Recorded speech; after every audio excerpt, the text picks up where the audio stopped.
Nacidos para defender la verdad, con periodismo de rigor, precisión y veracidad.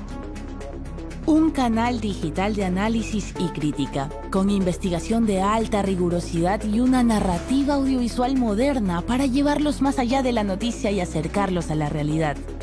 Es hora de erradicar la desinformación y las falsas narrativas. Defendemos el buen periodismo que la ciudadanía ha buscado con tanta urgencia. Defendemos la verdad con periodismo.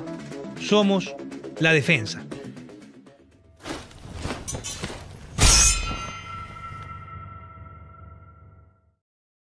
Muy buenos días, amigos. Esta edición es especial. Es nuestra primera edición de Análisis a Contralanza, donde volvemos a ver en pantalla a nuestro querido gran voz, Gabriel Martínez, y con quien analizaremos todos los viernes, junto con Alejandro Zavala como ponentes en están todos los viernes, la coyuntura de la semana. ¿Qué ocurrió? ¿De dónde viene y hacia dónde va Ecuador? Esta vez también tenemos un invitado especial, Antonio Tramontana. Quiero darles la bienvenida a todos. Gabriel, muy buenos días. Alejandro, Antonio, buenos días. Muy buenos días. Gracias y qué bueno estar de regreso. Un gran saludo a toda la audiencia y a toda la gente que nos ve después, ya no en vivo, sino en diferido. Y obviamente qué gusto poder compartir este panel junto con Alejandro, junto con Antonio, para poder analizar esta semana, que ha sido una semana bastante movida, principalmente por hechos de violencia que han conmovido a la ciudadanía en este periodo especial de estado de conmoción interna, de conflicto interno, pero que obviamente tienen implicaciones políticas, y es lo que vamos a ir analizando con estos panelistas para ver qué depara el futuro, intentando previsualizar también propuestas importantísimas, ¿no? En la Asamblea, lo que se está discutiendo, tal vez el primer revés legislativo para el presidente Noboa. Todo esto lo vamos a ver. Así que, Blanca, demos paso a este programa que, más que coyuntura o noticias, vamos a hacer un análisis profundo de lo que sucede en la política del país. Con analistas de calidad, Gabriel. Así que arrancamos con las noticias del día.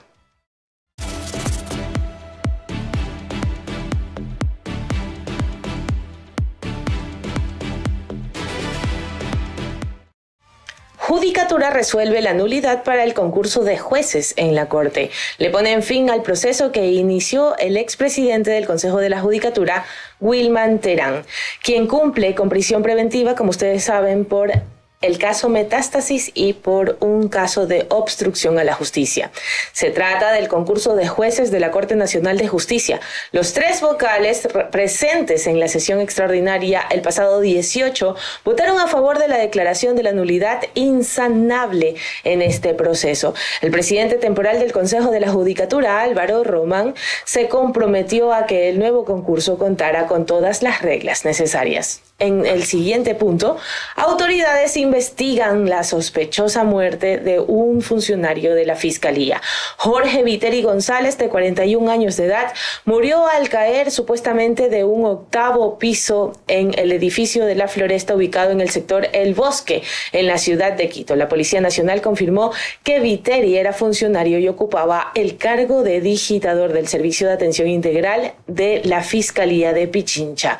La alerta se reportó al ECO 911 a las 14 de ayer.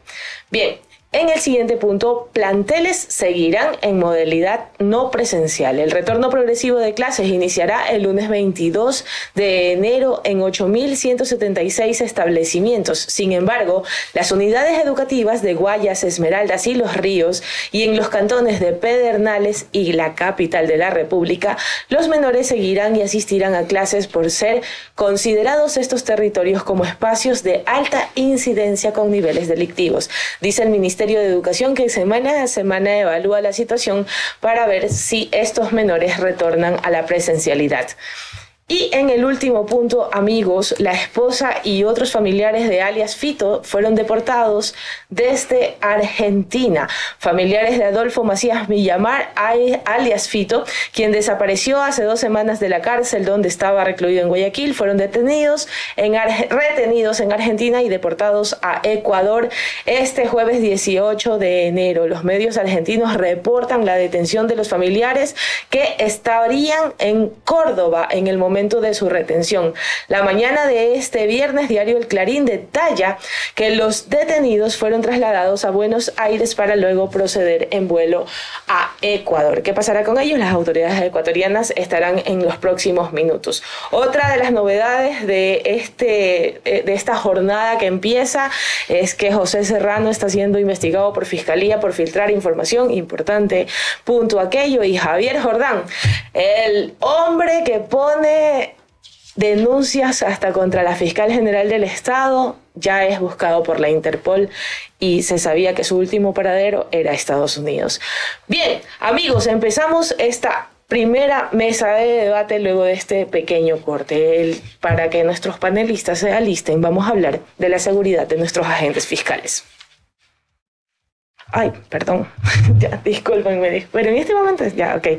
Vamos con, antes de irnos al corte, vamos a ver, importante, amigos, que antes de empezar el siguiente bloque, los clientes de Santa Elena cuentan con un nuevo sistema comercial orientado a la eficiencia y calidad de su atención en el servicio de electricidad.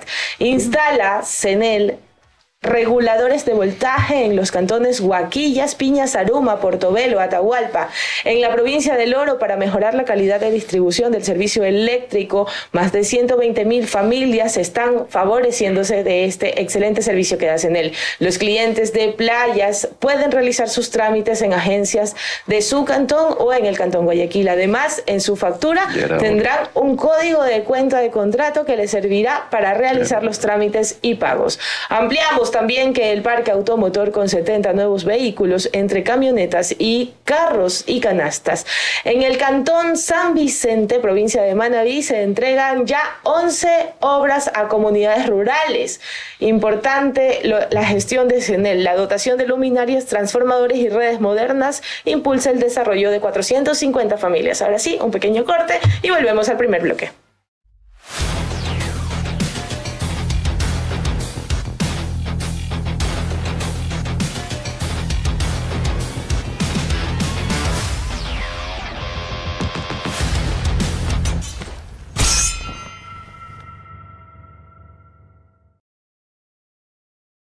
Usted quiere.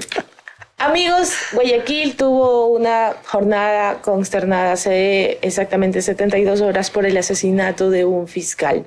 Un fiscal que de alguna manera marcaba precedentes, un fiscal que tenía una excelente reputación, un fiscal que daba información a los comunicadores de Guayaquil. Estoy hablando del agente fiscal César Suárez. En medio de esta coyuntura, nosotros, por supuesto, traemos a la mesa el llamado que hace en primera instancia la Fiscalía General del Estado, los gremios de fiscales que también le reclaman a la fiscal general, dicho sea de paso, importante decirlo, a la Policía Nacional, y bueno, la policía que ha dado sus contraargumentos. Y sobre la mesa ponemos la conversación con estos analistas: Gabriel Martínez, Antonio Tramontana, Alejandro Zavala. Voy a empezar con Alejandro desde Quito para poderlo saludar. Alejandro, tenemos este tema: agentes fiscales de justicia en este momento amenazados por grupos organizados. El fiscal César Suárez es el quinto que muere en la zona Guayas a propósito de crimen violento. ¿Qué se supone que se espera del Estado? ¿Qué no están haciendo para poder protegerlos? Hola Blanca, muchísimas gracias por esta invitación. Un abrazo grande para Gabriel, un abrazo grande para Antonio, un caballero, realmente un gusto compartir el panel con él. Bueno, realmente para el Ecuador entero, creo yo, y este es un sentimiento generalizado, fue muy doloroso lo del fiscal Suárez, realmente doloroso, nos bajó el ánimo bastante. Veníamos con mucha esperanza con este tema de las Fuerzas Armadas en la calle, capturando a los pandilleros, metiéndoles presos, capturando municiones, este tipo de cosas, y esto nos golpea, pero nos hace ver una realidad, que el decreto del presidente, que a mí conceptualmente me parece muy bueno, yo no soy abogado, los juristas tendrán otros criterios, no es suficiente. O sea, tenemos que hacer una labor muchísimo más integral, muchísimo más grande, muchísimo más holística, porque si no, el decreto del presidente se va a quedar en las Fuerzas Armadas en la calle y nada más. Yo leo constantemente a diferentes juristas que plantean varias alternativas y que no podemos demorarnos en hacerlas ya. O sea, los jueces sin rostro, el despacho telemático, el despacho desde otras ciudades del mundo, porque está permitido dentro de las últimas decisiones de la judicatura. No podemos esperar más. Si estamos esperanzados en que le pongamos un policía o 10 policías o 50 policías a cada fiscal, va a ser muy complicado. No sé si tenemos la logística para enfrentar eso peleando la guerra que estamos peleando. Entonces yo creería que es el momento ya de tomar estas medidas, pero urgentemente, no esperar debates ni nada. Los ecuatorianos estamos todos hartos de ver estas escenas, todos adoloridos por la familia, por los hijos que deja estas personas, porque más allá de fiscales, operadores de justicia, son seres humanos, pues son padres de familia, esposos, hermanos, y eso nos duele absolutamente a todos y nos hace tener esta sensación de desprotección del Estado. Entonces yo lo que diría, como para dejar una primera idea, es apurémonos ya con el tema de los jueces sin rostro, con el tema del despacho telemático, con el tema de que despachen desde otro país del mundo, que Estados Unidos nos apoye en esto y permita que estos operadores de justicia, sobre todo los que están despachando casos claves como estos, empiecen a tener protección y no realmente solo en Ecuador, porque como alguien decía por ahí, pronto los pueden matar incluso en sus casas. Entonces, tomemos las medidas adecuadas, hagamos como Estado, integrémonos como Estado y no solo le dejemos el decreto para el presidente, sino funcionemos también las otras instituciones del Estado de una manera urgente. Importante, Alejandro. Antonio, ¿qué hay de usted? ¿Qué nos podría decir en torno al tema de la seguridad? ¿El Estado debe garantizar, como lo dice Alejandro, estos jueces sin rostro, estos fiscales sin rostros, o hay otra salida que usted ve en el camino porque pueden estar contrarios a las ideas? Con los buenos días, el abrazo cálido para quienes nos acompañan y deseándole lo mejor en este año. Coincido con Alejandro, me es grato estar en este panel, por supuesto, usted que hace un milagro de verlo, pero digámoslo de esta manera, más allá de lo que muy bien está planteado lo urgente, yo creo que para la población debe haber una campaña muy bien montada, racional y emocional, para saber cómo moverse y canalizar los eventos que están sucediendo. 2, definitivamente, ahora más que nunca, y con argumentos, razones que pesan, considero yo que debe haber en la consulta una pregunta para considerar en qué aspecto. Limitar el Tratado Internacional de los Derechos Humanos en cierta escala y en cierto nivel. Posterior, creo que más allá de que tenemos que hacer las cosas urgentes, yo sí plantearía ya definitivamente que el ciudadano, todo lo que estamos aquí, más allá de que tengo en algún momento la encuesta, o exista condena perpetua, o sabe que chicharrón contigo, pena de muerte.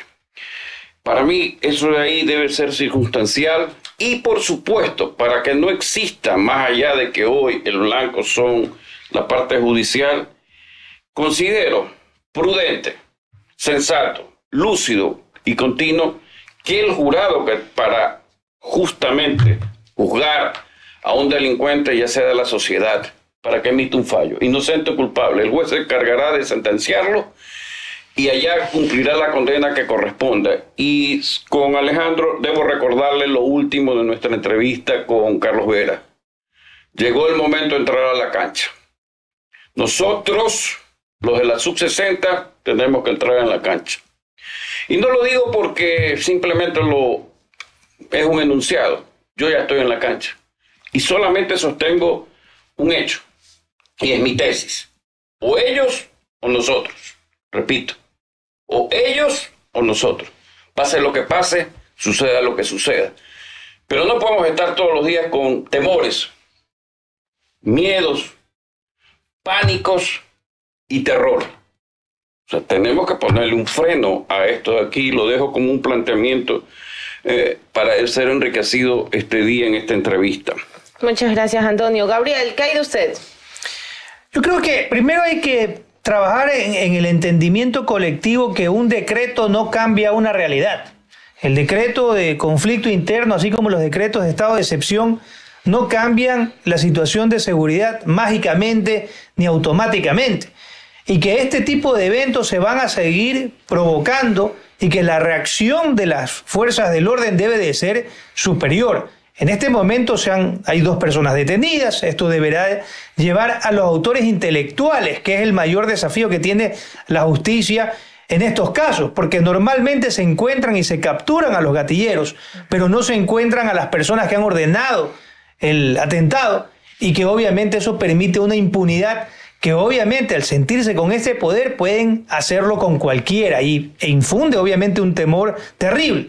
Pero no debería de ser una razón para desanimarse, porque el hecho es que esto está empezando. Yo creo que el gobierno tomó una decisión dura con el decreto, algo que nadie, que al menos Lasso no se atrevió. Veo que hay quejas de que por qué Moreno no lo hizo. En la época de Moreno no existían estos niveles de agresión, de violencia como para justificar, porque esto es un tema casi que de último recurso, el último recurso para poder enfrentar esta pelea.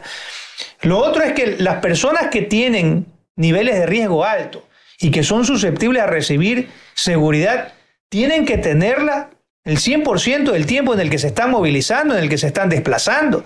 Esto habla de una gran vulnerabilidad y hemos visto varios casos de personas importantes, relevantes en el país, que han tenido seguridad. El caso del candidato presidencial Fernando Villavicencio, sí, el caso del alcalde Agustín Intriago, que teniendo seguridad policial son asesinados. En el caso del fiscal Suárez, también con seguridad que en ese momento no lo custodia. Entonces, ¿de qué estamos hablando? Tiene que existir una responsabilidad absoluta por parte de la fuerza policial de decir, este es un sujeto de riesgo, no podemos abandonarlo así él lo pida. Usted no puede quedarse sin resguardo. Entonces tiene que haber decisión en ese sentido.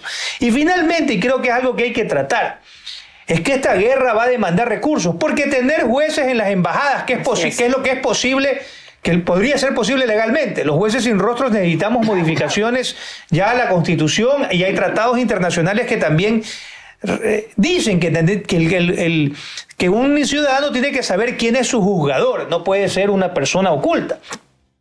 Pero sí debería de poder estar en otra circunscripción, como lo plantea Alejandro. El hecho es que para todo eso, para poder mantener a estas personas en el exterior, vamos a necesitar recursos. Y esos recursos tienen que ser financiados. Y ese es el gran debate que tiene que tener el país en este momento. ¿Qué tipo de financiamiento le vamos a dar a esta guerra en un país que ya estaba quebrado? Blanca. Sí, importante, Gabriel, porque esto que menciona del último punto de los recursos, solamente para que tengan una idea, en 2022, 51 agentes fiscales piden que se los resguarde. Esos 51 agentes fiscales que piden que se los resguarde necesitan dinero para que los policías almuercen. Ustedes veían cómo la ministra Palencia pedía que tengan rancho por lo menos.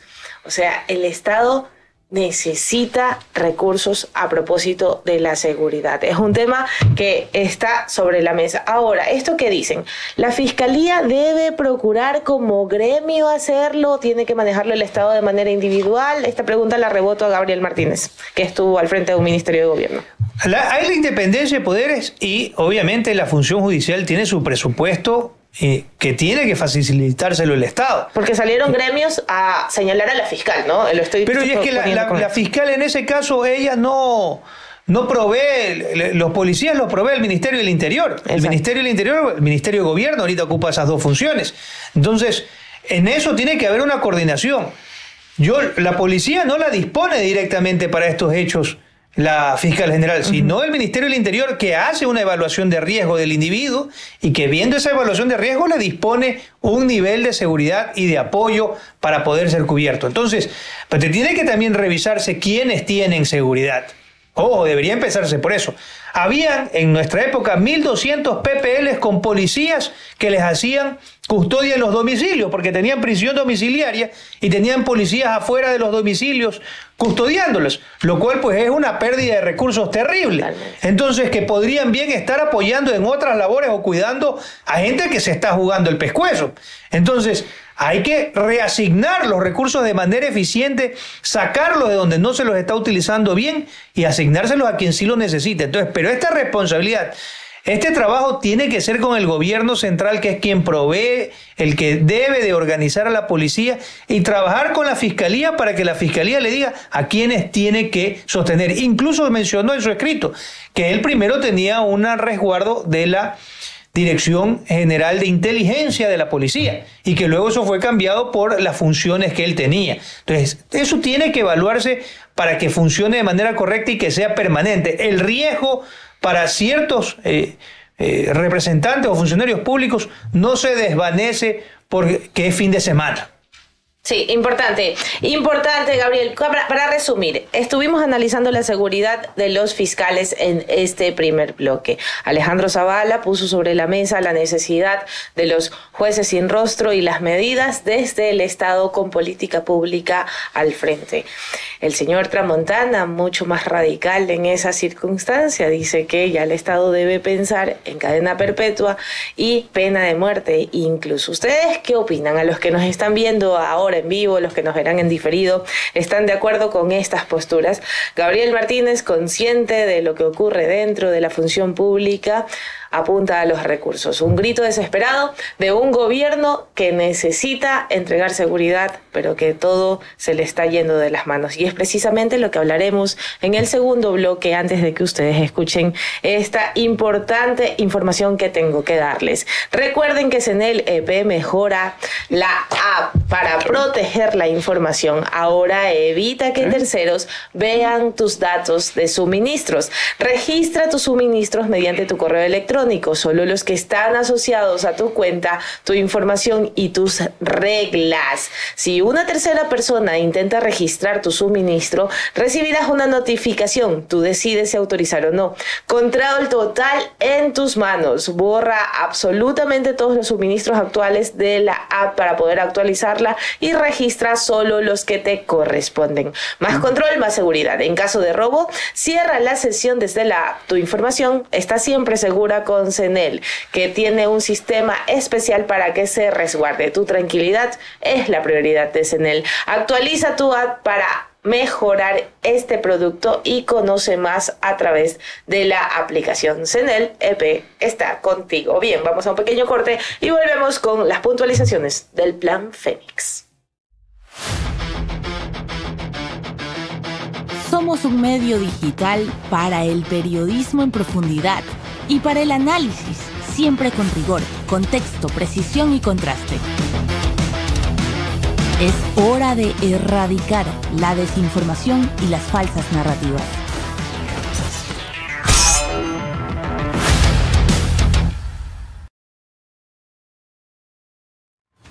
Amigos, el Plan Fénix. Noboa llega al poder con este plan de seguridad que empieza con una avalancha de críticas desde todos los sectores por no sentirse. Luego, Noboa dice, ¿con qué esas tenemos?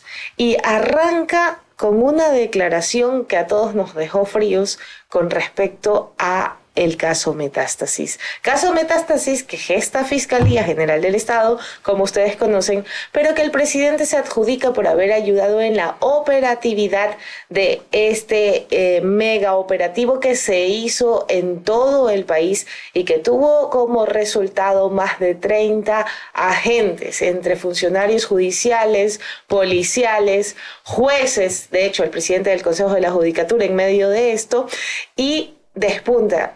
Noboa sale en una rueda de prensa diciendo con esto empezamos, una limpieza. Ha mencionado el cambio en la cúpula también como parte de sus medidas y hoy tenemos a un Ecuador militarizado y un decreto 111 que permite que los militares se unan a las fuerzas policiales en el delito contra el terrorismo, como está categorizada la delincuencia organizada. Empiezo con Gabriel Martínez porque fue ministro de Gobierno con una pequeña evaluación. Este tema va a causar un poco de debate dentro de la mesa. No duden en interrumpir en esta jornada. Gabriel, empiece usted con su análisis. Bueno, yo creo que al principio sí resultaba un poco tibio el proceso, el análisis, la presentación del Plan Fénix. Comenzamos terminamos el año con hechos violentos terribles y empezamos el año con un nivel de muertes violentas incrementemente alto, o muy alto. 50 muertes violentas me parece un fin de semana. 4 niños asesinados en el Guasmo, realmente una situación caótica. Esto se agrava con la salida de Fito, y ahí el presidente, como que dijo, suficiente, reaccionó, tomó una decisión histórica en la cual le permite ahora sí a las fuerzas militares, porque ya se vuelven un objetivo militar estos grupos terroristas, poder actuar, tumbar puertas, buscar, localizarlos y capturarlos, o obviamente neutralizarlos. Creo que todavía falta un poco de tiempo para hacer un análisis más concreto. Hay una gran cantidad de detenidos, pero también hay que recordar que en los estados de excepción hay gente común y corriente que los rompe y que también se los llevan presos. O sea, no todos son terroristas. Hay otro grave problema que tiene, que muchos de aquellos que están siendo acusados son puestos en libertad por parte de jueces. Y con lo sucedido con el fiscal Suárez, hay que ver cuánta gente más, cuántos fiscales, cuántos jueces no entran en pánico también para juzgar a este tipo de individuos que han demostrado un avesamiento absoluto. El plan Fénix parece que va tomando un poco más de forma, anunció lo de las cárceles, yo creo que eso tal vez tome más tiempo del que él prevé por cómo es la situación de la función pública, poder llevar a cabo esos contratos. Pero todavía creo que falta indicar qué es lo que espera reformar realmente a nivel de legislación. La Corte Constitucional le da una oportunidad de retirar esas preguntas, las que podría llevarlas a la Asamblea, y creo que ahí es donde él debería decir, ya no vayamos a la consulta, ahorrémonos ese dinero, utilicemos ese dinero para la guerra contra el narcotráfico, y señores de la Asamblea Nacional, apruébenme estas reformas a la ley, al Código Orgánico Integral Penal. Que ya lo ha dicho la Asamblea, que ya varios bloques de la Asamblea dijeron, presidente, la consulta no tiene razón de ser, nosotros podemos pasar las leyes luego de análisis, y se han mostrado predispuestos al menos. Creo que debe de tomarle la palabra ahí a los asambleístas y decirles, bueno, vamos fortaleciendo, porque de lo contrario, ¿cuál es un cambio que se necesita urgente? Que todos los sospechosos de crímenes violentos no tengan opción a sustitutiva, sino que guarden prisión preventiva. Eso ya es algo que debería ser elemental. Lo que tenemos es que, obviamente, nuestra Constitución garantiza que sea de última ratio la prisión preventiva. Para cierto tipo de crímenes, no se entiende que cierto tipo de delitos la gente termine presa, peor en el nivel de peligrosidad que tienen nuestras cárceles. Pero para otro tipo, principalmente violentos, debería de existir una clara determinación de que tienen que terminar guardados. Y para eso, de esa forma él puede cerrar este plan, ¿no? Que tiene que tener una arista operacional, que es la arista de la policía y los militares en la calle, pero tiene que tener una arista jurídica, que es la arista de tener la legislación que le permite contener. Y por otro lado, la fortaleza y la inteligencia para poder también sancionar a todos estos jueces. Por ejemplo, una de las preguntas que dice auditar el patrimonio de los jueces. Señor, no necesita hacerlo. El Contralor del Estado puede entrar inmediatamente, expóngalos y comience a sancionar a aquellos jueces cuyos patrimonios son dudosos. Bien importante, Alejandro, tu postura. Yo creo que realmente el Plan Fénix tiene 5 aristas básicas y las dos principales dependen exclusivamente del Ejecutivo. La número 1 y la más importante y por la que tenemos la fuga de Fito es que todo el mundo, ya para nadie es pues una sorpresa ni nada, que son las cárceles, los centros donde se manejan y se operan los delitos, después de ver los chats de Norero decidiendo con sus contertulios quién vive y quién muere. Sabemos que las cárceles son el gravísimo problema que hay ahí. ¿Por qué? Porque les han permitido, pues les han dado la facilidad de que los pabellones sean tomados por cada una de sus bandas. Y eso repercute ¿de qué forma? Por ejemplo, los adolescentes infractores que se tomaron TC Televisión, ellos, si tú les ves las caras, están hasta sonreídos. ¿Por qué razón? Porque saben perfectamente que cuando les lleven a la cárcel, ahí les permiten con la complacencia de las autoridades, que es lo vergonzoso, ir cada uno al pabellón donde están sus bandas y ahí son protegidos. Y es más, ahí llegan y se vuelven héroes y se vuelven los guapos de la película. Entonces, eso, el primer lugar donde tiene que atacar son las cárceles definitivamente y sacarles de ahí.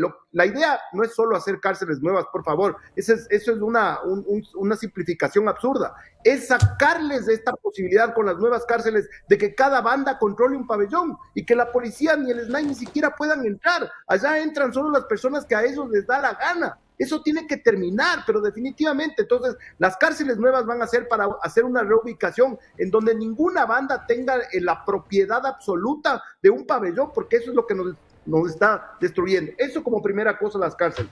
La segunda cosa, el tema de Fuerzas Armadas. Bueno, eso es lo que más hemos estado viendo.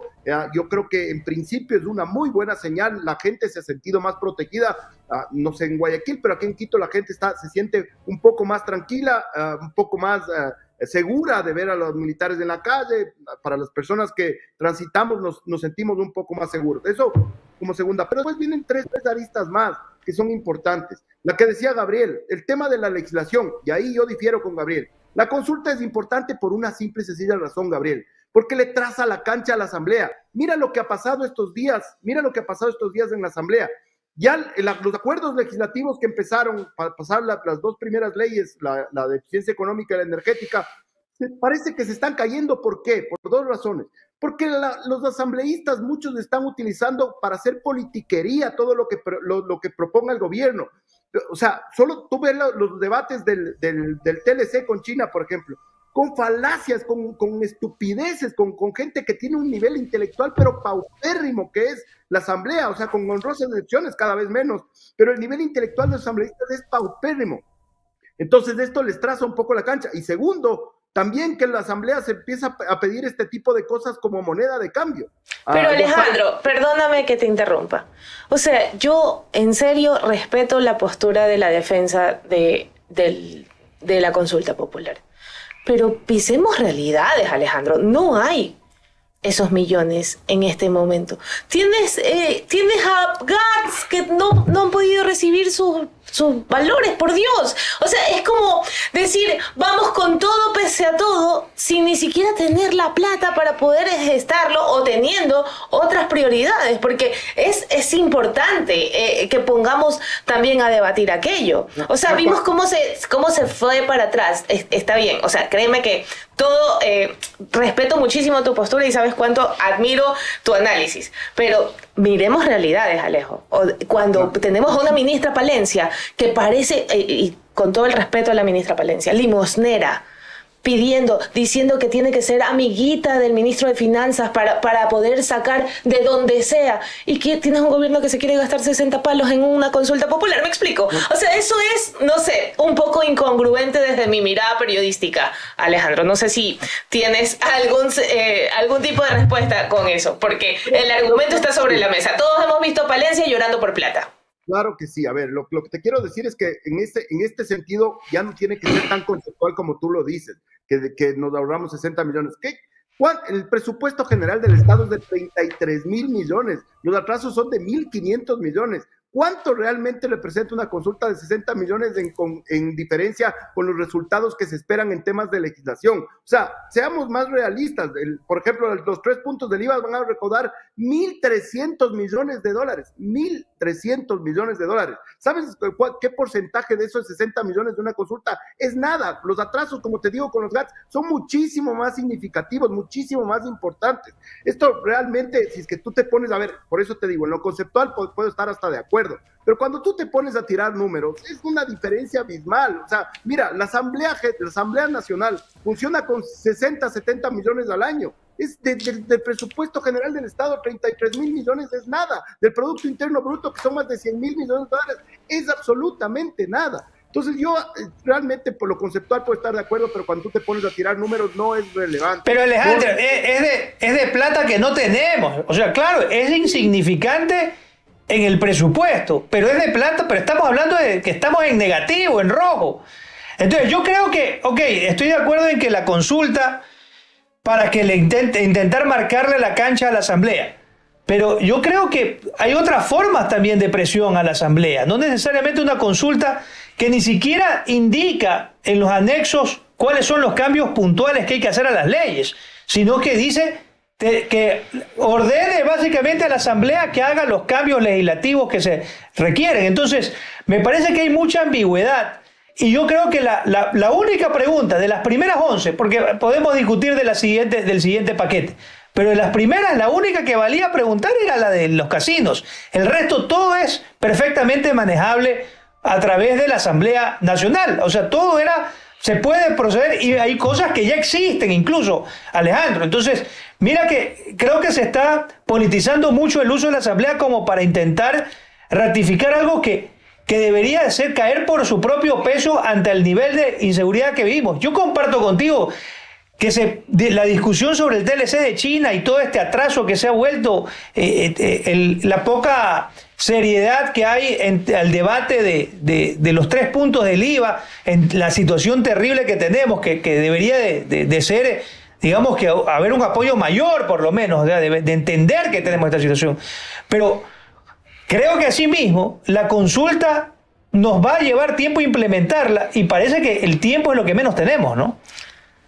Por eso yo hablaba de medidas que se toman inmediatamente, como este tema de las Fuerzas Armadas, como este tema de las cárceles que tienen que tomarse rápidamente y que son decisiones del Ejecutivo, y otras medidas que vendrán con el tiempo. La otra medida, el tema de la consulta, pero hay más, pues, o sea, el tema de la UAFE, ese tema también es muy importante. El presidente ya ha hecho un comité interinstitucional para que se articulen por lo menos las instituciones que tienen que velar por esto, pero si es que tú no inviertes en UAFE, si tú no inviertes en recursos, en tecnología, en talento humano en la UAFE, no le vas a sacar nunca el músculo financiero a los grandes grupos de narcotraficantes. Y esto es gravísimo porque tiene 2 implicaciones, Gabriel.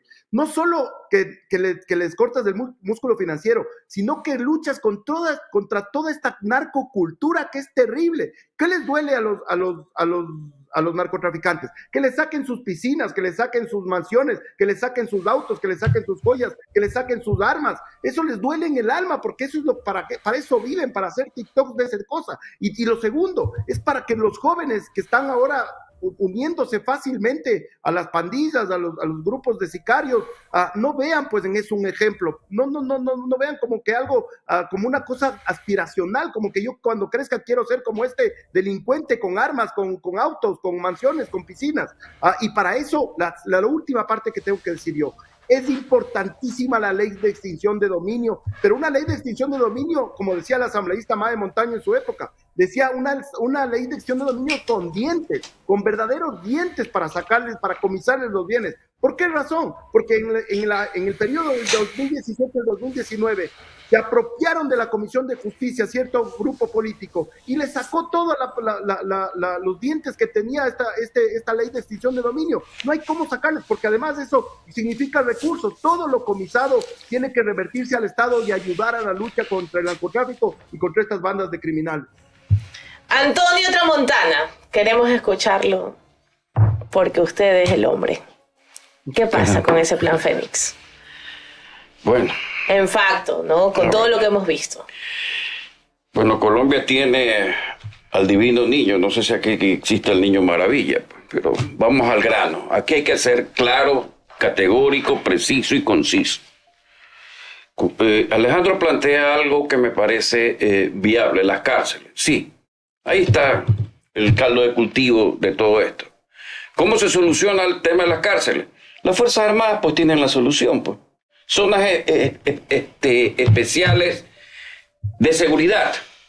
¿Sabes lo que significa eso? Lo que hay en ese recinto se queda ahí. Lo que pase se queda ahí. Se acabó.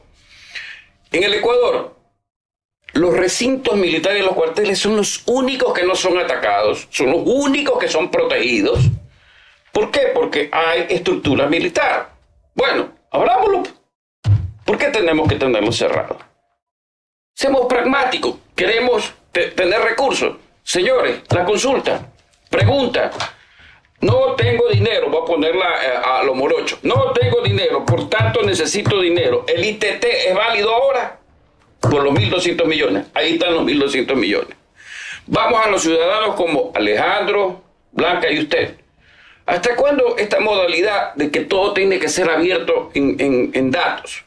Cerremos el SRI. Lo que facturan las empresas y las personas naturales. cerremos en la superintendencia de compañías y de bancos los datos que no deben salir a la luz pública. ¿Hasta cuándo la famosa placa que a usted le dan, usted vende el carro y la placa? El día que le den una placa, la placa es para usted. Se acabó. Usted responde por el carro que tenga, pero no tiene que vender una placa. Y ojo, que los códigos que antes se tenían a la policía les facilitaba leer rápidamente qué vehículo con la placa era, camioneta, sedán, sub, lo que sea. Ahora ya no pueden identificar eso. Perdimos el control. O sea, hay que investigar lo que está pasando y darnos cuenta de que hemos abierto a los señores que están en un recinto que se llama cárcel todas las facilidades. Usted entra a la cárcel, automáticamente el que entra a la cárcel paga semanalmente una tarifa. Si no paga el día lunes la tarifa a sus familiares, es prendado. Después que es prendado, tiene que pagar la multa de la prenda. No me joda, pues ellos son los únicos que tienen los recursos, pues. Y mientras tanto, nosotros lloramos como Estado. No tenemos, denos algo. Y ahí está, ellos tienen alimentación de recursos. Nosotros no los tenemos. Y estamos como estamos. La pregunta es, ¿hasta cuándo? O sea, creo que el gobierno, si el gobierno no conoce, pero que busque la fórmula para que haga el concentrado, el consomé concentrado de caldo de avispa. Porque no existe otra posibilidad aquí de ver las cosas como las que estamos viendo, viviendo, sabiendo. Y lo que plantea muy bien Alejandro, la consulta. Vamos a la consulta, vamos a los hechos, aquí no perdamos el tiempo. El COIP debe reformarse, pues, porque los señores que sí saben de criminalística para matar a la gente con sicarios, los jovencitos, los menores de edad, tengan prebendas. Pero el COIP debe cogerlos y condenarlos como debe ser, porque si no, los señores que manejan los sicariatos tienen a los jovencitos que hemos visto que actúan y salen libres. Pero para eso el acuerdo legislativo, pues el acuerdo legislativo que se dio con los socialcristianos y con el correísmo, que mucha gente satanizó, que ha tenido sus resultados prácticos. ¿Por qué no? Te van a chantajear, Gabriel, te van a chantajear. Porque, sí, pero perdóname, yo no creo, pero ya sí se deja chantajear, pero él hizo un acuerdo que algunos lo han reconocido, otros no lo han reconocido. En la práctica o en los hechos hay un acuerdo, Alejandro, porque el señor Kronfle no llegó a la presidencia por casualidad, pues no, ni la señora Centeno fue presidente de la Comisión de lo Económico, ni la señora Pamela Aguirre, presidente de la Comisión de Fiscalización, porque así cayeron los dados, pues no, ahí hubo un acuerdo. Entonces ese acuerdo él tiene que retomarlo y decirle, bueno señores, ahorita tenemos una emergencia, tenemos que pasar estas leyes. Claro, lo del IVA, como es políticamente criticable, o digamos que muchos políticos se asustan de ese tipo de medidas, o con una gran incoherencia se olvidan de que en otras emergencias se lo ha hecho, como el caso del terremoto. Pero hay otros lugares en donde puede tener plata. Por ejemplo, la eliminación de subsidios. La eliminación y focalización exclusivamente al transporte de pasajeros. Solamente el señor y a la señora y el joven que coge un bus, ese tiene que tener un subsidio, un pasaje subsidiado. El que tiene camioneta o camión, ese tiene que pagar el precio completo. Alejandro. Te arriesgas ahí a una cosa muy importante, hay que ver esto también estratégicamente. Estamos en un año electoral, en un año exactamente vamos a ir a las urnas. O sea, ¿cuál es la plataforma política de Leonidas Issa? Si no es de los subsidios de los combustibles. Este señor es capaz de hacer cualquier cosa, de levantar cualquier manifestación. Mira lo que sería que nuestros militares y policías, jugándose todos los días la vida en la costa, sobre todo en el sector de la costa, contra las bandas criminales, y que este señor te bloquee la Sierra Central. No tenemos país, no nos avanza la logística para enfrentar dos guerras al mismo tiempo. E Issa lo sabe perfectamente. Alejandro, en estado de excepción te lo llevas preso si es que sale a medio molestar. Pero es que falta ahí firmeza. Entonces, es lo conveniente. No, perdóname, pero si son 3, 4 cabezas. Son 3, 4. O sea, Tramontana. Mira. Gabriel. Oye, perdóname, mira. Si tú no. Ahora se va a hacer viral por querer llevar preso a Issa usted. No. Es que a cualquier ciudadano que rompa la ley en estado de excepción. ¿Cómo ha quedado Quito después de que el señor Issa ha estado aquí? ¿Cómo queda la Sierra Central? ¿Cómo ha perdido miles de millones los negocios grandes, medianos y pequeños aquí? En los barrios más marginales de Quito les hacía cerrar sus tiendas, sus panaderías. Alejandro, pero no, Alejandro, yo entiendo. Yo viví en octubre del 2019 como ministro de Transporte y Obras Públicas. Logramos que los transportistas se replieguen, salgan del paro.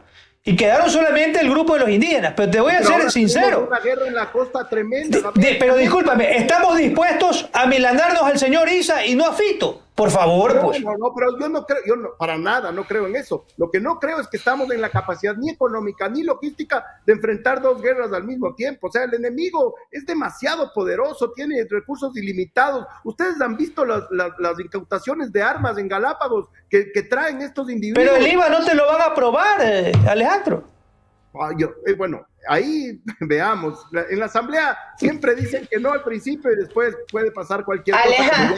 Antonio. A ver, acalorada. Pero es que esa es la idea de los viernes, así que está invitado a todos los viernes. Si quiere lo pongo en flyer, así que si va a venir todos los viernes, venga todos los viernes. Vienen los dos. Señor. Bueno, pero es otra perspectiva, está bien.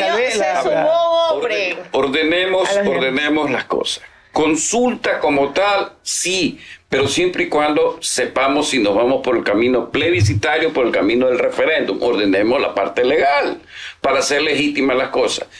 ¿Qué sucede en lo que sostiene Alejandro? Si no me equivoco, la Constitución de la República del Ecuador, artículo 158 al 163, hace un divorcio en acuario entre lo que es defensa y lo que es seguridad. Policía, seguridad, Fuerzas Armadas, defensa. Eso es un referéndum que tiene que reformarse para que nadie busque el pretexto que no es tuyo, no es mío, que aquí lo puse y no esté. Señores, aquí tenemos al enemigo adentro. Ahora bien, lo que sostiene Alejandro de números, yo voy a sumar en función de lo que sé de datos, por favor, Alejandro, y corríjame. 70.000 policías bien, medianamente equipados, 50.000 Fuerzas Armadas, 120. Tenemos 120 profesionales que pueden portar armas y que pueden hacer lo que sea en estados de sección. Muy bien. ¿Cuántos suman los señores que están en la criminalidad, que están en la violencia, que están en el narcotráfico? 50.000, 100.000, no lo sé. ¿Cuántos suman los señores del señor Issa? Tampoco lo sé. Pero lo único que sí sé, que aquí está Gabriel Martínez, es que ellos son inteligentes, los de Issa, para cortar la logística ¿de qué? Del abastecimiento de la Sierra Central con la costa. Usted corta la logística y en ese momento la escasez de productos, la carestía se trepa. Ahí hay que actuar con lo que sea. Y si hay palo, palo. Y si hay garrote, garrote. Quiere matar a los delincuentes, quiere matar a los indígenas. Señor, ¿qué le pasa? Muy fascista está súper fascista. ¿Qué le pasa? Si nos ponemos en el plano de que darle chance a estas cosas, ¿qué vamos a terminar? En palabras. Pero mira, yo te digo algo, Alejandro, y reflexionando sobre lo último, que en la Asamblea puede pasar cualquier cosa. Mira, nosotros recuerdo que pasamos una ley de protección de dolarización y hasta Pachacutic votaron a favor de esa ley. Lo único que te digo es que si puede pasar, porque puede ser que la ley del IVA suba o pase por el Ministerio de la Ley, puede darse. Discuten, se hacen los locos, así como sucedió con la reforma tributaria de Lazo. Pero si puedes pasarlo del IVA, puedes pasar todas las reformas legales al COIP. O sea, si logras pasarlo del IVA, es que tienes capacidad de pasar todas las reformas que necesitas y tal vez la consulta con otro tipo de preguntas que sí, como el segundo paquete, pero retira aquellas que ya no son necesarias por ahí. Pero Gabriel, acuérdate que al final el día de ir a votar en la consulta va a ser el mismo día, no es que va a haber dos consultas. Entonces van a unificar las preguntas y las más trascendentes como la extradición de narcotraficantes que están en el segundo paquete también van a pasar. Entonces, para mí no le veo demasiado problema porque se van a unir los dos paquetes de preguntas. Pero lo que te digo es que puedes avanzar ya con esas reformas sin esperar el día de la votación. Pues no es un tema solo de que sí, es el mismo día, pero ya ahorita podrías entrar a trabajar directamente con esas reformas y no esperar la votación y luego la implementación. Un segundo. En la asamblea, cuando es trámite ordinario, las leyes, puede pasar un año. Es increíble la incapacidad que tienen. Ya, un segundo, quiero saludar a nuestro público. Ileana Cartagena le dice, pero escúcheme la voz y el tono. Hola, jefe, le dice Ileana Cartagena. Ya, para que vea, ahí está ella. Alexandra Eso es sensual. Sí, es que esa es una fan de Gabriel desde hace años. Amigos, solo Dios nos va a salvar. Doblen rodillas. Ese Isa debería estar preso, ya estamos hartos. Desde Ambato, envenenaron el agua en Ambato. Ángel Emilio dice, ahora resulta que Isa es el enemigo. Sigan metiendo miedo, chuta madre. No. ¿Sabe quién es el enemigo? El enemigo potencial. Usted, señor Tramontana, quiere matar a todo el mundo. ¿Qué le pasa? ¿Sabe dónde está el enemigo potencial? En el hambre atrasada de muchos, pues. Que no hay empleo. Y eso sí se pueden levantar. Ya, eso yo iba. Y vamos cerrando capítulo Fénix. Olvídese el señor Isa. Ya, vamos cerrando capítulo Fénix. Un segundo. Yo he escuchado muy atenta a los tres. Y son loables sus posturas en torno a lo que han comentado de lo necesario. De lavado de activos, control de cárceles, consulta popular necesaria o no necesaria. Importante lo que han puesto sobre debate. Pero señores, estamos hablando de seguridad país. Y ustedes, y mi jefe fue hasta funcionario del Estado, fue ministro de gobierno, nadie mencionó lo estructural. Que si ustedes pusieran un pie en las veredas de cantones como Durán o ciudades como Esmeraldas, sabrían de lo que estoy hablando. Estamos caminando una investigación en la defensa que apunta a la vulnerabilidad de nuestros menores. A ninguno del panel he escuchado decir que es necesario la política pública para el rescate de nuestras juventudes. Importante también dentro del Plan Fénix. Supuestamente Noboa lo va a aplicar. No todo es bala, señor Tramontana, y usted sabe que lo respeto mucho, pero escúcheme porque fue mi oportunidad. Fue mi oportunidad y usted me puede responder en un momento. Pero en este espacio, el día viernes, yo también opino. Ya, y escúcheme. Y no puede ser posible. Usted es moderadora. ¿Cómo que moderadora? ¿Quiere que me calle? ¿Quiere que me calle? Me paro de esto. No, está bien. Escúcheme. Si se quiere ir, yo no tengo problema. Yo se lo voy a pedir. Moderadora y periodista y opinóloga también. No, escúchenme, es que es necesario poner sobre la mesa también esa necesidad, pues. Estamos perdiendo a jóvenes completos. Señores, lo que está pasando en las escuelas fiscales y colegios de nuestro país no lo hemos visto en ningún momento de la historia del Ecuador. Profesores amenazados de muerte por sus propios alumnos, señor Tramontana. ¿Cómo se rebate eso? ¿Va a matar a los niños también? Contésteme. No, pero se los debe castigar. A ver, se los debe castigar porque no sabemos por qué lo impulsa. Todo parte de un problema de financiamiento. Claro. Y ese problema, porque cualquier política pública para rehabilitar, para mejorar las situaciones, la necesidad de mejores instalaciones educativas, de profesores, todo parte de un problema de financiamiento. Y otro tema que tampoco se ha tocado es el control de frontera, que creo que en eso tampoco se han planteado muchas soluciones y que siguen siendo tan permeables que por ahí todos escúchame una cosa, esto es divertido, ¿verdad? Cuando entramos al tema de seguridad, aquí la dama viene y sale como la niña maravilla también, diciendo que no nos preocupamos de la Gabriel protección. Martínez me odia por eso, pero yo no, oiga, qué barbaridad. Cuando hablamos de la seguridad tenemos que botar no toda la leña al fuego. No, botamos toda la leña al fuego y uno se manifiesta. Ahora, cuando usted quiera hablar de la protección, yo estoy de acuerdo. Yo creo que todos estamos de acuerdo, pero nadie lo mencionó en sus respuestas. Porque no correspondería, pues. No lo miran, estamos viendo Plan Fénix, señores, es estructura de seguridad del Estado y me van a decir que no corresponde. Alejandro. No, si me permiten, yo había dicho que el tema del Plan Fénix debería contener 5 aristas y la quinta, evidentemente, no le está. Por gusto, se adelanta. Se adelanta.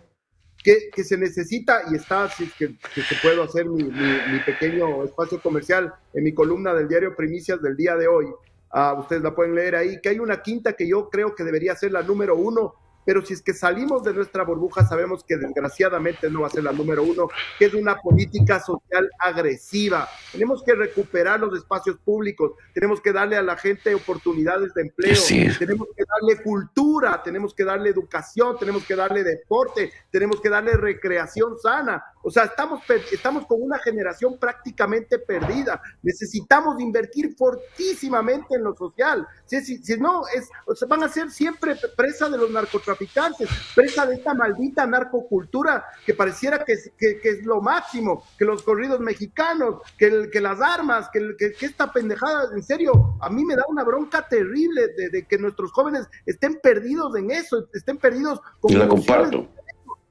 Cuando yo era niño yo quería ser Maradona, yo quería ser Luis Miguel, yo quería ser Borges, no quería ser un narcotraficante que se muera en la cárcel o que mate a personas o ser un malvado de corazón. Eso solo se recupera con una política social súper agresiva, con cultura y con educación, con música, pero música de la buena. No Rulay. No Rulay, pues, no Rulay. Lastimosamente, eso no es corto, no tenemos el financiamiento y no es de inmediata aplicación. Ojalá lo próximo sea el faro que guíe las acciones del gobierno en lo social y podamos recuperar esta generación que la estamos perdiendo con un dolor indescriptible de ver a niños como los de TC que entraron a matar a compañeros periodistas. Alejandro, importante lo que mencionas, quiero, ya, un ratito. Lo dije al principio, por si acaso, cuando recién comencé a hablar, que dije que hay que hacer una campaña de comunicación, justamente lo que Alejandro a usted se le pasó por alto. A mí me gusta puntualizar las cosas. No, pero es que es importante abordarlo no, lo dije desde el principio. Conociendo, importante. Lo ataca injustamente el señor Tramontana a usted. No, pero bueno. Si lo escucho que quiere matar a todo el mundo, pues. Si usted también lo escuchó. La columna de Alejandro está disponible y miren, justo sí, efectivamente, política social agresiva a nivel de esto. Y sí, no inmediato, pero sí urgente, señores del gobierno. Sí, urgente de inmediato, urgente para que los niños tengan garantías, urgente para que los profesores no tengan miedo. Vamos al siguiente bloque y con esto ya terminamos el debate. Importante debate en esta primera jornada de análisis a contralanza, donde el señor Tramontana está resentidísimo conmigo. Amigos, antes de irme... Mi inteligencia emocional no da para eso. Antes de irme al bloque 3, los dejamos con algunos tips de CENEL, ¿ok? Vamos. Estas son las 5 noticias que nos conectan contigo. Los clientes de Santa Elena cuentan con un nuevo sistema comercial. Instalamos reguladores de voltaje en los cantones Huaquillas, Piñas, Zaruma, Portobelo y Atahualpa, en la provincia del Oro. Los clientes de playas pueden realizar sus trámites en las agencias de su cantón o en Guayaquil. Ampliamos el parque automotor con 70 nuevos vehículos. En el cantón San Vicente, provincia de Manabí, entregamos obras en 11 comunidades rurales.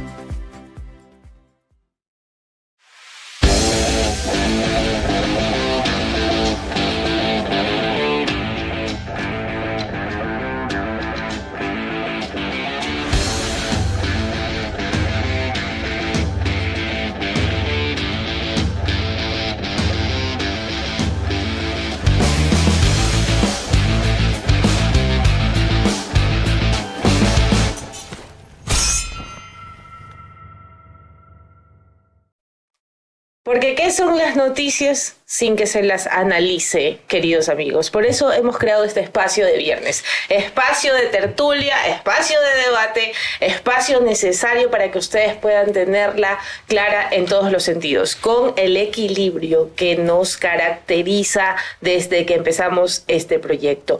Una de las situaciones que ha causado alarma es el uso progresivo de la fuerza y el supuesto ataque a los derechos humanos. Salió la ONU a hacer una alerta de que se respeten los derechos humanos, se viralizaron videos los últimos días.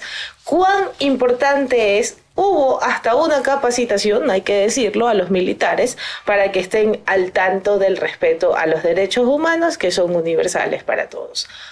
El pueblo, harto de todo lo que está pasando, ha sido consecuente con las botas del país y aplaude el actuar de los militares. Debate importante para este viernes, en que estamos de manera prismática analizando la seguridad del país. Empiezo con el señor Tramontana, que ya intuyo que va a decir que maten a todos. A ver, señor Tramontana, cuéntame. No, a ver. Vamos por partes. El país, antes de contestarle a lo que usted dice, ha vivido la fiebre del pillo. Sí. Durante la República. Pero la fiebre del pillo, sostengo, y con todo el respeto para quienes nos acompañan, que tiene dos síndromes para que exista la fiebre del pillo. La síndrome del sabidillo, que hace lo que le da la regalada gana y no pasa nada, y la fiebre del cojudito, que es el que paga las consecuencias del sabidillo, porque hay la fiebre del pillo. Pero entonces, síndrome del sabidillo, que ya estamos hartos, y síndrome del cojudito, que ve, no pasa nada. Y ahora bien, más allá de que sea lo que sea, porque estamos en estado de conmoción interna, que es una forma de decir guerra, con la aplicación de todo lo legal, lo legítimo, lo justo, lo correcto, la razón, la verdad, lo moral, lo ético, lo legal y lo legítimo, porque hay que tenerlo bien, bien claros los conceptos. Tenemos que avanzar justamente para recuperar institucionalidad, que no la hay, Estado fallido, que ya vemos que inclusive como fallido va más allá y es fracasado. Tenemos un gobierno de transición donde hay un disque acuerdo, conversatorio, entendimiento con la Asamblea, pero tenemos que ser realistas más allá de que nos guste, nos disguste. No creo que pase lo del IVA. Creo que tenemos que ir a los subsidios de los combustibles porque es inmediato. Considero que cerrar la frontera, sí. Pero ¿sabe qué? Ya tenemos que ver hacia el interior nuestro, pues. ¿Cómo vamos a sobrevivir? Porque esta es una sobrevivencia, tal vez supervivencia de quienes quedemos en el final del camino. Ellos han avanzado a la velocidad de la luz. La policía y las Fuerzas Armadas, con el respeto que les tengo, van a la velocidad del sonido. Y cuando me refiero a las Fuerzas Armadas, voy a ser claro en algo para que no se tergiversen las cosas. Quien les habla ha sido asimilado por la Fuerza Aérea. Yo participé en lo que es en el Escuadrón de Rescate 221. Estuve en el conflicto del CENEPA. He estado en cursos de manejo de crisis con la Academia de Guerra Naval del Estado Mayor de muchos oficiales. Conozco a la perfección lo que es por hechos que me ha tocado participar y enriquecerme: terrorismo, narcotráfico, delincuencia. Entonces entiendo los modus operandi y sé hasta dónde es el límite y hasta dónde el rigor y el peso de la ley. Y si puedo resumir, ¿qué le pasa al Ecuador? No hay orden, no hay control, ya lo cité, lo del control. No hay imperio de la ley, no hay ese rigor y peor, las autoridades flaquean al final. Y abro un paréntesis y pongo liderazgo. Aquí hay que tener liderazgo. Tal vez mis palabras suenen duras y digan, bueno, no hay que dar bala, ni palo, sino un bálsamo. Pero con el bálsamo no sacamos nada. De chiquito, por lo menos, usted no, ni usted, ni los que están allá, tal vez Alejandro. Pero nos enseñaron que la letra con sangre entra. ¿Sí se acuerdan de eso? Entonces nosotros sí sabemos lo que es eso. Y tal vez lo sepan. Como el meme, eso era en tu tiempo. Eso era en tu tiempo. Claro, eso era en mi tiempo. Pero funciona. Ay, Dios mío santo. Funciona. Yo sí creo que es importante que pongamos las cosas en perspectiva. A ver, pongamos en perspectiva las cosas. Número uno, la sensación del ciudadano común, la sensación del ciudadano que cuando es víctima de la delincuencia, esta gente es absolutamente desalmada. O sea, te matan niños en el Guasmo, pues eso ya no tiene perdón de Dios. Cuando te secuestran, incluso pagando el rescate, te matan igual. Te asesinan por nada, por un celular, te matan de una manera absolutamente despiadada, así no pongas resistencia. Se roban niños, o sea, les llevan para trata. O sea, este nivel de maldad, este nivel de ensañamiento que tienen es para dar una señal de poder, además. Entonces, yo evidentemente no estoy de acuerdo con irrespetar los derechos humanos, pero pongamos de perspectiva, hasta ahorita no tenemos ni sentencias extrajudiciales o eliminación extrajudiciales, ni han matado delincuentes, les han capturado. Por ahí puede decirse que es una exageración, que les dan palo y muestran eso por redes, pero es que es un mensaje de vuelta de lo terriblemente del ensañamiento terrible que tiene esta gente con el ciudadano, pues, o sea, por eso es que la gente lo aprueba, por eso es que la gente, yo hasta que no vea realmente afectaciones a los derechos humanos, pero realmente afectaciones como vivieron las épocas de las dictaduras o las épocas de otros gobiernos mucho más tremendos, Yo lo pondría en perspectiva. No estoy de acuerdo, no creo que humillar a la gente sirva, creo que es un mensaje, pero nada, no mucho más. Así que pongamos en perspectiva las cosas. Esta gente es tremendamente mala, es tremendamente malvada, tienen el corazón ya dañado, y contra eso el Estado tiene que ser de la misma fuerza, o sea, por favor, si no, les estamos entregando en bandeja de plata el control de este país. Yo coincido, yo creo que hasta ahorita no se ve ningún exabrupto por parte de las fuerzas policiales ni militares. Creo que la gente está en un nivel de hastío tan alto que demanda que haya una acción contundente. Lo que se siente en general es que quiere que el Estado reaccione con toda la fuerza posible y si tiene que ser letal, que sea letal. La gente no quiere medidas tibias, no quiere liderazgos débiles, quiere decisión y creo que hasta el momento eso se está observando. Creo que también hay muchísimo que nosotros no sentimos y es esa vacuna que se da en los barrios más pobres, a las pequeñas tiendas, a los pequeños negocios, que es terrible porque es a gente que no tiene recursos. Por último, uno dice hay una gran industria en la vía Daule y le ponen una vacuna, es obviamente cuestionable. Pero cuando es una pequeña tienda, que es de la cual subsiste esa familia y que ponen en riesgo su integridad, pueden cerrar, pueden dejar de comer, eso es un acto de barbarie. Que tiene $1 por salir de la entrada 8. Que tienen que ser el Estado el que los detenga con absoluta decisión. Y por otro lado, sí creo que hay que retomar esa parte conceptual de que muchos jóvenes, ¿no? Ve uno, los menores de edad, los jóvenes que entraron a TC, por hacerse los sabidos, probablemente van a pasar un largo tiempo en la prisión, se les arruina la vida. Pero ¿qué perspectiva de vida tienen estos jóvenes también? Eso debemos preguntarnos. ¿Qué ellos planifican para sus próximos 5 años, 10 años? ¿Cómo se ven? Probablemente se ven como miembros de una pandilla o se ven muertos. Entonces, si no tienen una perspectiva de futuro, si el Estado no puede ayudar a construir eso, no vamos a lograr salir en el largo plazo. Pero hay medidas de corto plazo, que es lo que ahorita necesitamos, de inmediata acción, que es lo que se ha venido implementando, y medidas de largo aliento para no tener jóvenes en este tipo de situaciones en las cuales ellos no tienen alternativa. Es la alternativa ser lobo, tiguerón o chonero, pero no ser médico, doctor o policía. Entonces, hay que verlo por ese lado, y mientras tanto yo creo que muchos de los cuestionamientos a los derechos humanos quedarán un poco relegados porque la gente quiere primero que haya orden y que ese orden va a costar muchísimo lograr recuperarlo. El que ver las acciones que ya venían de gobiernos anteriores para tomar control en las cárceles, ¿no? Los PPLs acostados, completamente dominados, eso de ahí es algo que ya se venía dando. El asunto es que eso se perfeccione más y se logre ya por fin quitarles el control y que no sea un tema de que simplemente esperen que se acabe el estado de excepción para volver a tomar control de todo. Entonces, es un trabajo muy duro, estamos recién empezando y creo que el gobierno ha tomado decisiones hasta el momento acertadas.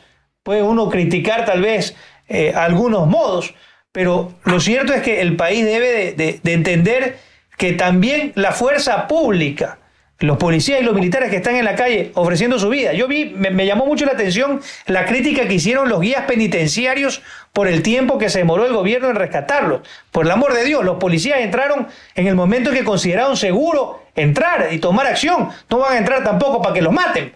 Entonces, tiene que haber solidaridad incluso para las fuerzas públicas puedan actuar. Adecuado y apropiado son los términos que se deben utilizar para esto. Y sabe que a mí lo que sí me llama la atención es lo que ustedes han planteado aquí. Sí, es verdad, Alejandro lo dice. La aspiración hace tiempo era ser Maradona, ser Pelé, ser un médico, ser un referente. Hoy por hoy, no es que lo digo por la crítica, porque no es que no lo he dicho. Si aquellos que quieren saber qué es lo que he dicho pueden ir a Marketing y Consultoría Política Antonio Tramontana, y lo digo porque ahí expongo inmediatamente cuando salió el corrido de Fito, dije a la sociedad, esto va a pasar, este es el mensaje, tenemos que cortarlo. Entonces ahí están las cosas, pero ha pasado el tiempo y uno parece que estuviera ¿Sabe qué? Como lo dijo Simón Bolívar, sembrando en el viento y arando en el mar. Pero ya llega un momento que cuando uno juega en la sub-60, uno tiene las cosas claras. ¿Sub-70 o sub-60? 60, no se equivoque. Más allá que usted se siente juvenil cri-cri, pero yo no, ya pasé por eso de ahí. Entonces, mientras usted sueña, yo ya vivo la realidad, yo ya no sueño. O sea, yo soy realista y veo eso de aquí. Bueno, los he interrumpido, les agradezco. No sé si el programa ya se termine, pero... ya estamos terminando. Esencialmente, ese es el mensaje. Por favor, que se entienda bien. O ellos o nosotros. Y como sociedad... tenemos que prevalecer sobre ellos, como lo bien lo sostiene Alejandro. La maldad no puede seguir así perpetuándose. Quiero poner sobre la mesa una reflexión de Luis Córdoba en France 24. Mi primera forma de entenderlo es que el enemigo de este conflicto ha sido sobredimensionado y por lo tanto no hay una real confrontación. Lo que vemos es un avasallamiento del poder coercitivo del Estado sobre estructuras pandilleras que operan en los territorios más violentos del país, donde los jóvenes ejecutaban delitos como sicariato, extorsión y robo. Pero es evidente que la violencia criminal y la disputa por rutas y zonas de control de puertos vinculados a la economía del narcotráfico no está dada solamente por sicariato y extorsión, sino, sobre todo, por una industria bien sofisticada que tienen cooptados a empresarios y autoridades estatales e incluso políticos. Sobre este punto, señores, es importante. A todos nos ha resultado un aliciente incluso de justicia ver a nuestros militares sometiendo a los delincuentes de a pie. Pero ¿es eso suficiente? Yo creo que también entra la reflexión en torno al tema. No me voy a poner a meter a las manos al fuego como los grupos de derechos humanos con respecto a las acciones de nuestros militares. Pero sí dejo sobre la mesa que atacar a los criminales que están en los sectores pobres no va a solucionar el problema del país. Con esta reflexión, yo quiero dar paso para un último mensaje en este primer debate a contralanza que hemos armado con este maravilloso panel. Empiezo con el gran jefe de la casa, Gabriel Martínez. Bueno, creo que primero en base a esa última reflexión, estos no son pandillas, estos son bandas organizadas con capacidad de asesinar a un candidato presidencial, a un fiscal de la nación. Estamos hablando de gente que tiene capacidad de generar terror y que tiene una fortaleza que es la flaqueza del Estado y es la economía. Mientras ellos exportan miles de millones de dólares en valor de sustancias sujetas a fiscalización, nosotros estamos aquí discutiendo por unos cuantos dólares que se requieren para financiar esta guerra. Mientras ellos tienen probablemente 5 veces el presupuesto de la Policía Nacional, nosotros aquí queremos pelear la guerra en condiciones diferentes, nosotros jugando o el Estado jugando de acuerdo a reglas establecidas y ellos haciendo lo que les da la gana. Entonces, si queremos que el Ecuador sea un Estado en el cual prime el orden y como en el orden venga el desarrollo, debemos de tener control y el Estado debe de ser fuerte. Un Estado fuerte primero lo es económicamente y en segundo lo es institucionalmente. Y creo que hay algunas instituciones sí en el Estado que han demostrado fortaleza, independencia de poderes y que tienen capacidad de actuar indistintamente de quién esté gobernando. Pero obviamente hay otras que son sujetas y son permeables a diferentes tipos de proposiciones. Por eso el Estado tiene que tener fortaleza económica y demostrar que no puede haber más impunidad. De lo contrario, cualquier plan a futuro será destruido por las urgencias del presente. Y eso es lo que nosotros debemos intentar superar. Bien. Antonio. Muy sencillo. El próximo viernes nos vemos a las 8 con un bizcocho. Punto. ¡Qué bien! ¡Súper! El puntual. Alejito, ¿qué tal este primer día de debate a contralanza? Excelente, un placer realmente con tan tan lujoso panel. Solo quería decir una cosa rapidísima en un minuto. Yo creo que el decreto presidencial es el puntapié inicial, es un puntapié muy bien dado, es un puntapié con fuerza, como lo necesitábamos, una buena forma de tomar decisiones, una buena forma de decir que estamos en esta guerra y que tenemos que enfrentarla, pero no sirve de nada si todo el resto no colaboramos, si es que el Consejo de la Judicatura no hace depuración de los jueces, si es que no tenemos las leyes del Código Integral Penal de la Asamblea, si es que no tenemos una UAFE que lavado de activos que funcione, si es que no tenemos una política social agresiva. Pensemos que el presidente dio el puntapié inicial y ahora somos todos los ecuatorianos los que tenemos que encolumnarnos y hacer cada uno nuestra parte para salir de esta guerra y triunfar con estas bandas que nos han sometido al miedo y al terror y que es hora de terminarlos.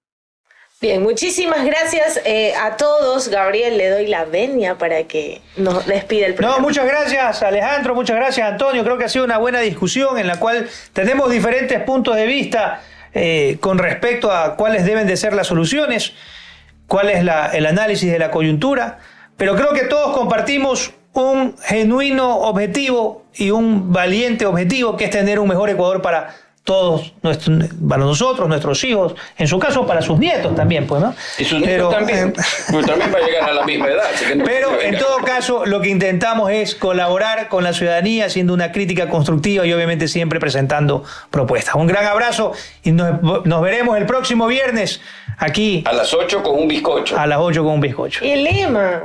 Un gran abrazo. La defensa, entendemos. ¡Ay, la defensa! Y ciertamente para cerrar con nuestra frase icónica, en la defensa entendemos que la verdad no es patrimonio de nadie, pero defenderla es obligación de todos. Un gran abrazo, un gran fin de semana. Gracias, señores. Chao, chao.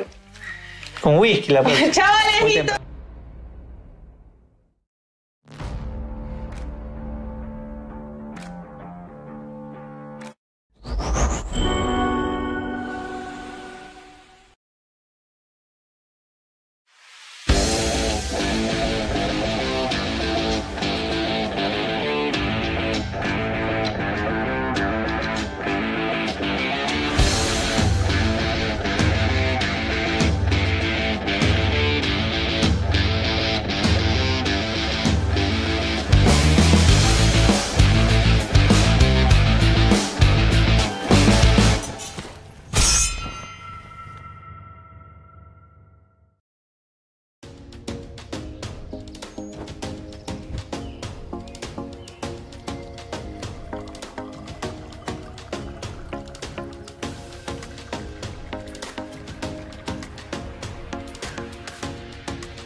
Nacidos para defender la verdad, con periodismo de rigor, precisión y veracidad.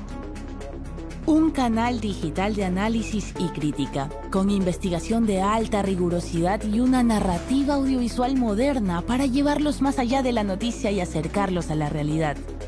Es hora de erradicar la desinformación y las falsas narrativas. Defendemos el buen periodismo que la ciudadanía ha buscado con tanta urgencia. Defendemos la verdad con periodismo. Somos la defensa.